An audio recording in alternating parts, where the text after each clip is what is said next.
Hello, আজকে ফেব্রুয়ারি 10 তারিখ 2025 সাল, চট্টগ্রাম, বাংলাদেশ থেকে বলছি।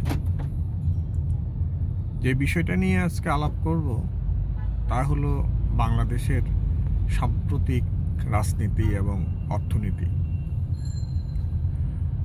বাংলাদেশের রাজনীতি যে বিষয়গুলো আমরা দেখছি, সেই বিষয়গুলো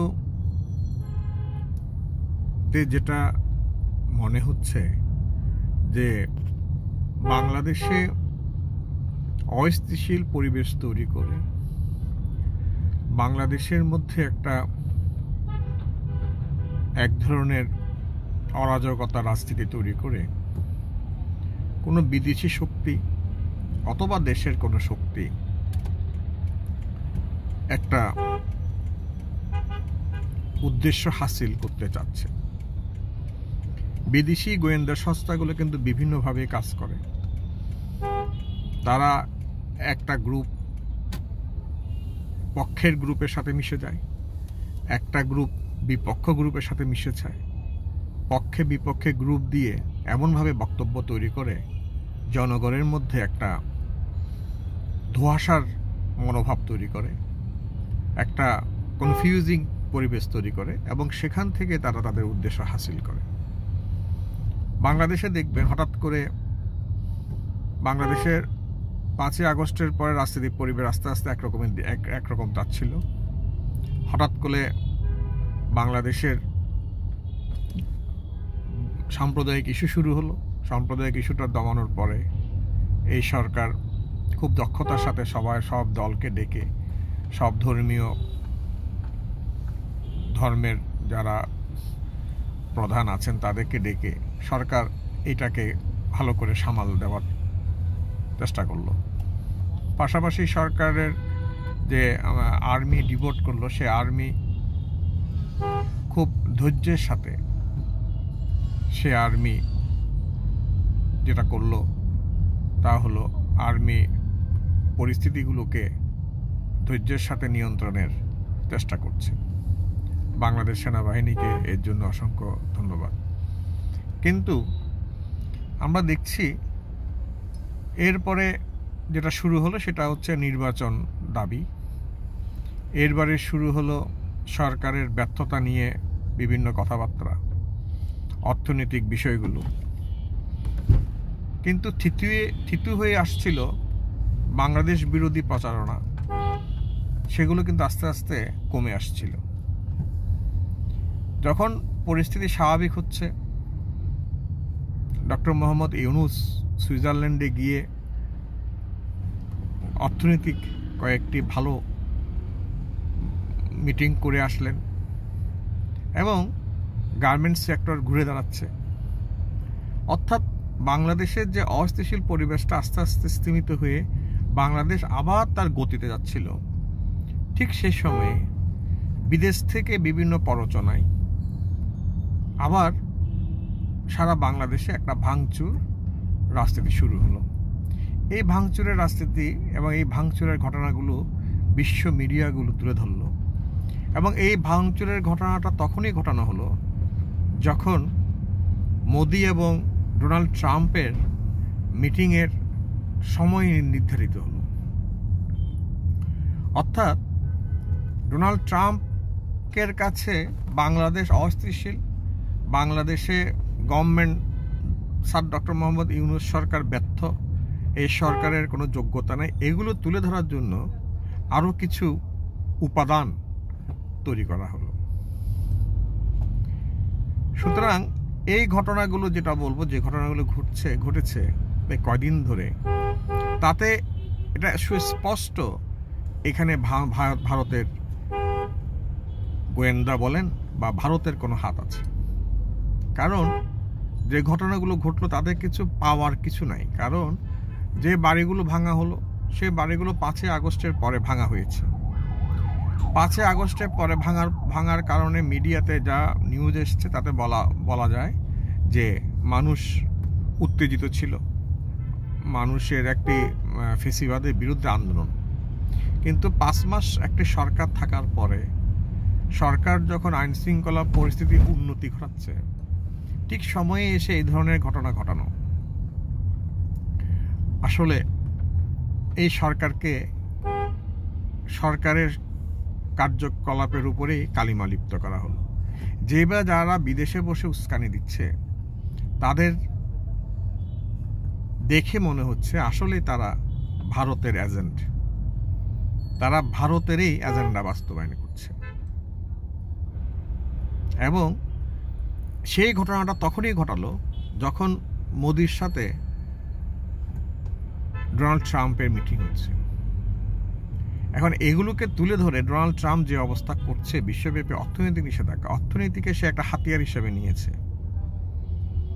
এখন যদি এগুলো তুলে ধরে যদি বাংলাদেশের উপর কোনো ধরনের নিষেধাজ্ঞা বলবৎ করা হয়, তাহলে বিদেশে বসে যারা এসব উস্কানি দিয়ে এই অস্থিতিশীল পরিবেশ তৈরি করলো অহেতুকভাবে, যেটা কোনো দরকারই ছিল না, এই সময়ে এটার আর প্রয়োজনীয়তাই নেই, যেটা সরকারও বিবৃতি দিয়েছে যে এটা অনাকাঙ্ক্ষিত, কাঙ্ক্ষিত নয়, তাহলে আমাদেরকে আরো সুগভীরভাবে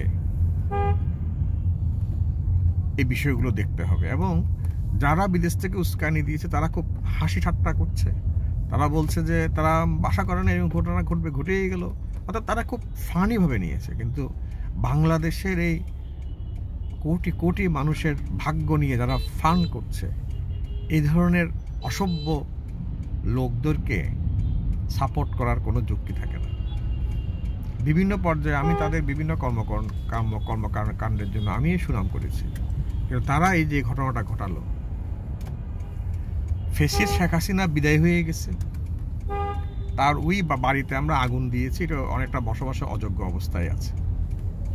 এবং আরও যারা মন্ত্রীর বাড়ি ভাঙচুর হয়েছে সেগুলো তখনও ভাঙচুর হয়েছে। সুতরাং এখন ওই 5টা বাড়ি, বিভিন্ন জায়গায় 5-6টা বাড়ি ভেঙে কি হাসিল হলো?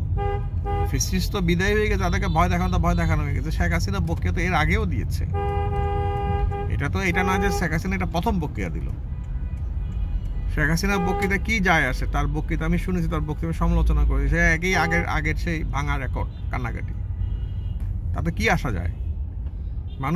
মানুষ কি তার এই বক্তব্যে এখনই মোটিভেট হয়ে যাচ্ছে? কিন্তু অহেতুক একটা ইস্যুকে রাইজ করে অবিবেচকের মতন অথবা পরিকল্পিতভাবে এই যে ঘটনাগুলো ঘটানো হলো, তাতে করে স্যার ডক্টর মোহাম্মদ ইউনূসকেই দুর্বল হিসেবে প্রমাণিত করা হলো। এবং এই যে নির্বাচনটা অতি সত্বর প্রয়োজন, সেটাকে এস্টাবলিশ করা হলো খুব সুপরিকল্পিতভাবে। অর্থাৎ এই সরকারের আর প্রয়োজন নেই, এই সরকার ব্যর্থ, এই সরকার আর এই দেশ চালাতে পারছে না, সুতরাং ভাই তুমি চলে যাও, তুমি নির্বাচন দাঁড়াও। ছাত্র রাজনীতির যে বৈষম্য বিরোধী ছাত্র আন্দোলনের নেতৃত্ব যারা দিয়েছে, তারা কিন্তু বহুভাবে ব্যবহৃত হয়ে যাচ্ছে।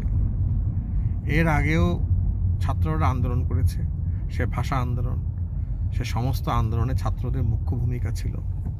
কখনো কিন্তু ছাত্ররা এত বেশি ছাত্রদেরকে নিয়ে গেম করা হয়নি, কিন্তু এইবারে ছাত্রদেরকে, তাদের সরলতাকে, তাদের যে মাসুমাত বা তাদের যে শিশুত্ব, তারুণ্য, এটাকে নিয়ে ফান করা হয়, তাদেরকে করাপ্টেড হিসাবে প্রমাণ করা হয়েছে, তাদের ইমেজকে ধ্বংস করে ফেলা হয়েছে, তাদের চরিত্র নিয়ে কথা বলা হয়েছে, তাদের বিভিন্ন চাঁদাবাজি দিয়ে কথা বলা হয়েছে। অর্থাৎ এই ছাত্র রাজনীতিটাকে এমনভাবে কলুষিত করে ফেলা হয়েছে যে ভবিষ্যতে যেন ছাত্র রাজনীতি আর মাথা চাড়া দিতে না পারে, অন্ততপক্ষে জনগণ যেন ছাত্র রাজনীতিটাকে খারাপভাবে দেখে।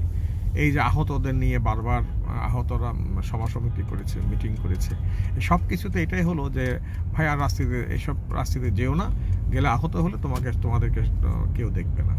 কিন্তু ডক্টর ইউনূস সরকারকে একটা ফান্ড গঠন করার চেষ্টা করছে তাদেরকে, এবং অনেকে বিদেশে পাঠানো হয়েছে। স্বরাষ্ট্র উপদেষ্টা যে কথাটা বলেছে তার সাথে আমি একদম 100% একমত যে আমাদের ধৈর্যের একটা সীমা আছে। আসলে ধৈর্যের সীমা পার হয়ে গেছে। বাংলাদেশ সরকারের উচিত যে বা যাহারা বিদেশ থেকে এইসব উস্কানি দিচ্ছে তাদের বিরুদ্ধে আইনানুগ ব্যবস্থা গ্রহণ করা। হ্যাঁ, আমরা শেখ হাসিনাকে সমালোচনা করি, শেখ মুজিবুর রহমানকে সমালোচনা করি, কিন্তু সমালোচনা করা যায়, তাকে বিদায় করে দেওয়া হয়েছে। এখন তাকে কিভাবে আইনের প্রক্রিয়ায় এনে আমরা তার বিচার করতে হবে তা দেখা। কিন্তু এই ডোনাল্ড ট্রাম্প এবং মোদির মিটিংয়ের আগে এই ঘটনাগুলো ঘটায় এই উপকরণগুলো তুলে দেওয়া হলো ভারতের হাতে, যাতে করে ভারত এই উপকরণগুলো নিয়ে ট্রাম্পকে বোঝাতে পারে যে ট্রাম্প যে টুইটটা করেছিল তার নির্বাচনের আগে, যে বাংলাদেশে একটি অস্থিতিশীল পরিবেশ চলছে, এখানে কোনো স্থিতিশীলতা নাই, সেটা যেন আরও আলোচনার মধ্যে উক্ত হয়।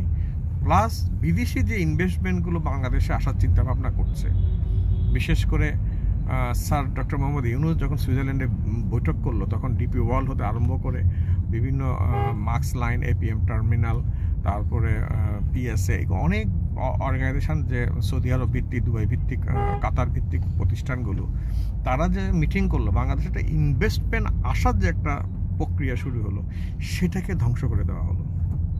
সুতরাং আমি বাংলাদেশের সমস্ত জনগণের উদ্দেশ্যে বলবো বিদেশে বসে এই ইউটিউবাররা তারা অবশ্যই ভারতীয় গোয়েন্দা সংস্থার এজেন্ডা বাস্তবায়ন করছে, অথবা কেউ গোয়েন্দা সংস্থার এজেন্ডা বাস্তবায়ন করছে আর বাকিদেরকে সে এটাতে উৎসাহিত করে তার দলের মধ্যে ভিড়াচ্ছে। বাকিরা বুঝে না বুঝে আবেগের বসে তাকে সমর্থন করে দিয়েছে।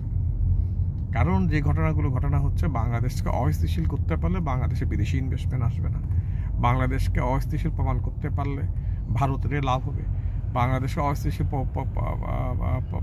প্রমাণ করতে পারলে স্যার ডক্টর মোহাম্মদ ইউনূসের অন্তর্বর্তীকালীন সরকারেরই ক্ষতি হবে। সুতরাং তারা অন্তর্বর্তীকালীন সরকারকে ক্ষতি করারই এজেন্ডা নিয়ে মাঠে নেমেছে। পাশাপাশি যেটা বিষয় সেটা হলো যে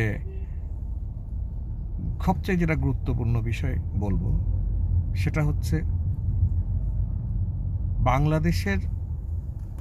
বাংলাদেশ যে ভূমিকা নিয়ে আগাচ্ছে, এখন তিস্তা প্রকল্প নিয়ে বাংলাদেশ এগিয়ে যাচ্ছে। বাংলাদেশ সেনাবাহিনী তার নিজেকে আরও অধিক সক্ষম করার জন্য পাকিস্তান, তুরস্ক, এই ধরনের বিভিন্ন, ইরান, অনেকের সাথে কথা বলছে, বা বাংলাদেশ চাইছে তার আর সেনাবাহিনীর সক্ষমতা বাড়াক।